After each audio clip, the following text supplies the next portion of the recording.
Ciao a tutti ragazzi, bentornati sul canale, bentornati allo Scrigno del Calcio. Di chi vi parlo oggi? Vi parlo di Alessandro Melli, il primo grande protagonista del grande Parma in Serie A e della sua carriera, iniziata tanto bene e terminata poi leggermente al di sotto delle sue possibilità. Adesso vi vado a raccontare tutta la sua storia, vi faccio vedere anche che cosa vi ho portato.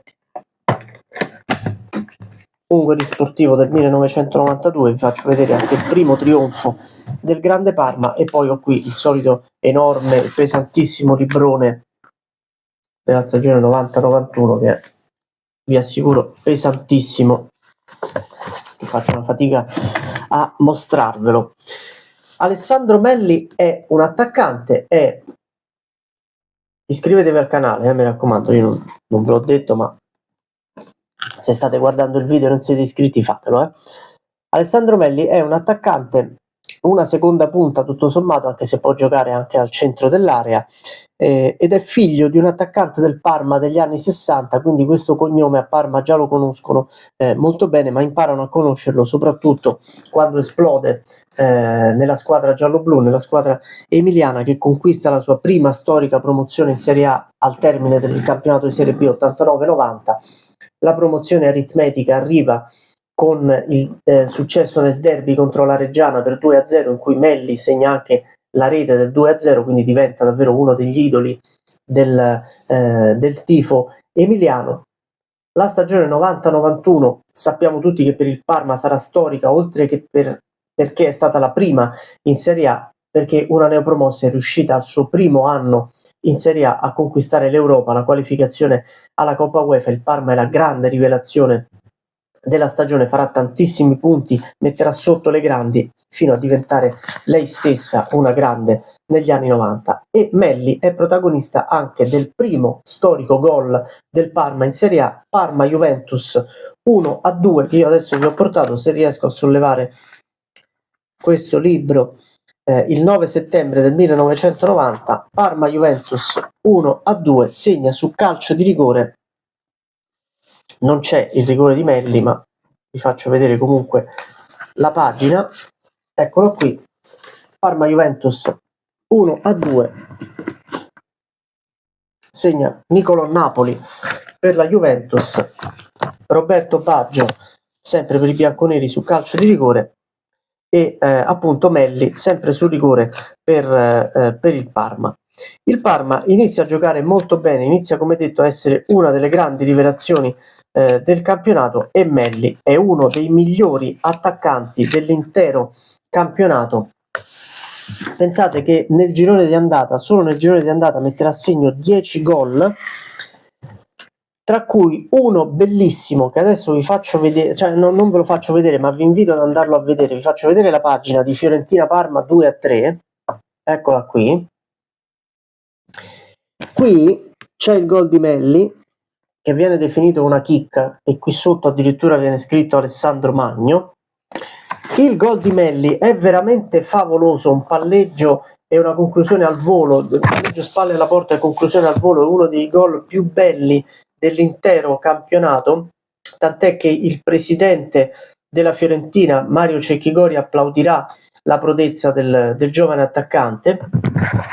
Segnerà un altro gol bellissimo in Parma-Atalanta 1-0 alla fine del girone d'andata, anch'esso applaudito dal portiere dell'Atalanta Ferron, e vivrà il suo apice stagionale con la doppietta al Milan nell'ultima giornata d'andata del campionato, appunto Parma-Milan 2-0, doppietta di Melli. Viene intervistato alla fine della partita, pensate che forse per l'emozione si è tagliato facendosi la barba, quindi si va a presentare alle interviste con una sorta di segno sul mento, ed è palesemente emozionato. Dirà che 10 gol alla fine del girone d'andata non se li sarebbe mai aspettati, che sono tantissime, ma che la cosa più bella non è tanto quella quanto vedere il Parma davvero volare in campionato e mettere sotto il Milan, che è campione d'Europa e campione del mondo, in carica.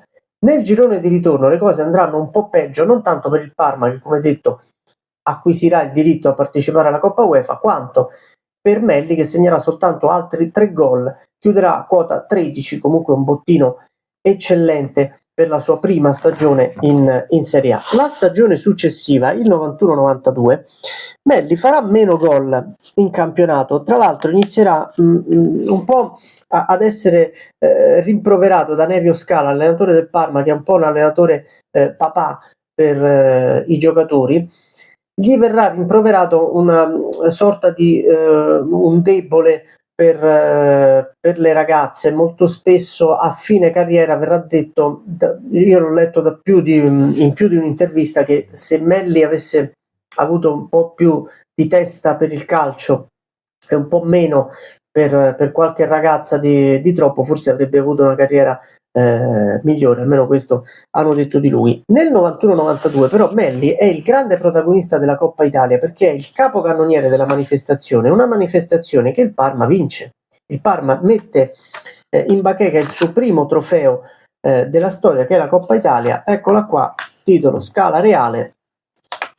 Vince la finale contro la Juventus, finale d'andata Juventus-Parma 1-0, gol di Roberto Baggio. Finale di ritorno Parma-Juventus 2-0, qui c'è Melli con Osio, sono i grandi protagonisti della finale, eccoli qua. Adesso vi faccio vedere, ecco il gol di Melli,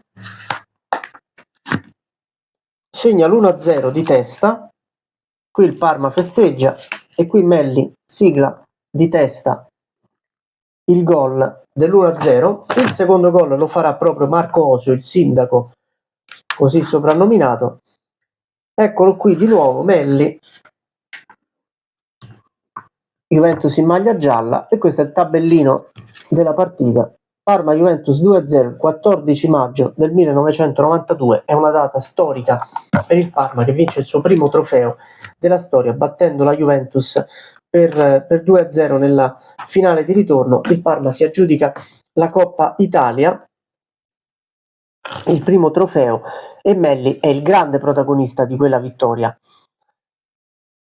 Nonostante i pochi gol segnati in Serie A, praticamente la metà rispetto all'anno prima, si rifà vincendo il titolo di capocannoniere della Coppa Italia, ed è ancora il grande idolo dei tifosi del Parma, che vedono in lui davvero il trade union tra la Serie B e la vittoria in Coppa Italia. Sembra davvero essere il punto più alto nella storia del Parma. Per loro fortuna non lo sarà, perché il Parma lotterà tante volte per vincere lo scudetto, vincerà competizioni europee. E a proposito di questo, nel 92-93, l'anno successivo, il Parma trionfa in Coppa delle Coppe proprio grazie alla vittoria dell'anno prima in Coppa Italia, acquisisce la possibilità di giocare in Coppa delle Coppe, vincerà la finale contro l'Anversa a Wembley per 3-1, Melli segnerà il gol del 2-1 andando ad esultare sotto i propri tifosi, maglia numero 7,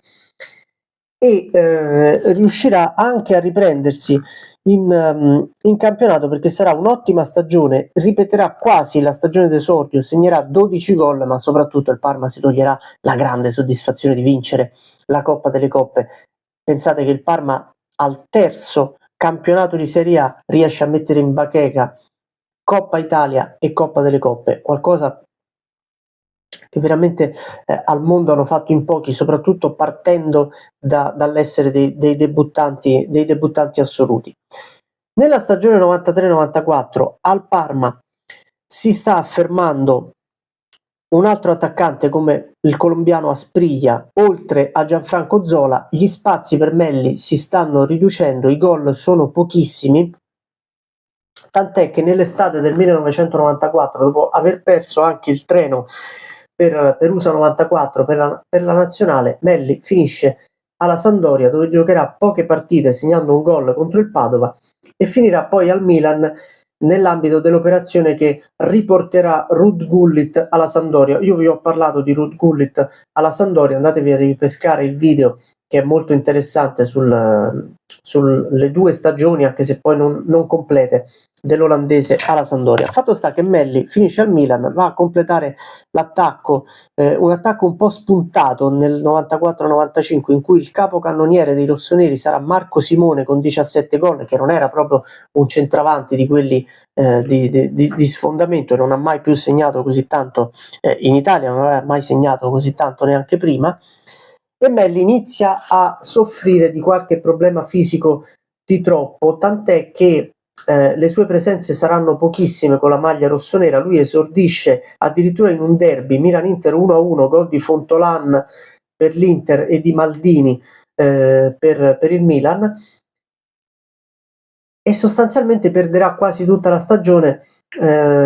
Quando chiedono a Capello che fine abbia fatto Melli, lui risponde che ha ripreso ad allenarsi, che sarà pronto a breve. Anche sui giornali viene scritto che Melli ha ripreso a lavorare in gruppo con i compagni, ma giocherà soltanto nel finale. Segnerà il suo unico gol con la maglia del Milan proprio all'ultima giornata, Fiorentina-Milan 1-2, gol di Melli.